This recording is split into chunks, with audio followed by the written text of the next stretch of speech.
যে হাতকে আজকে এত দামি করেছে, সেই হাতে হ্যান্ডকাপ যিনি লাগিয়েছিলেন, হ্যান্ডকাপ যিনি করিয়েছিলেন, সেই দুঃশাসক, সেই জালেমার এই দেশে নেয়।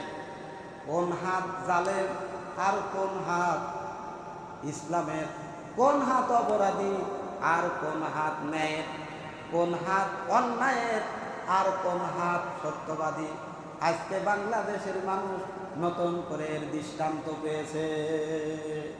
কি পায় না? যিনি বিশ্ববরণ্য আলেম আল্লামা দেলোয়ার হোসেন সাঈদী সাহেবের মারা যাওয়ার পরে চিত্র দেখেন, কত বড় জালেমের কাজ।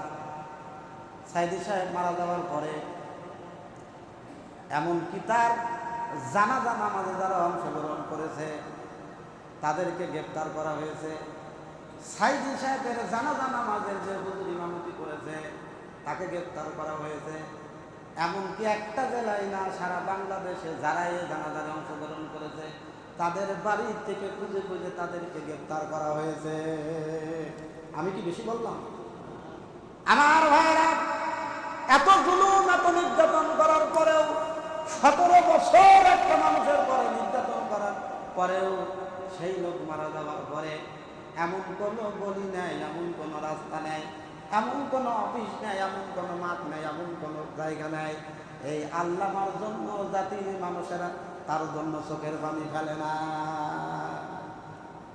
আর আমার এই আলেমকে যে নির্যাতন করলো, যার ইশারায় নির্যাতিত হলো, সেই লোক পালায়ে চলে গেল, আর তার নাম নেওয়ার আর কোনো মানুষ নেই।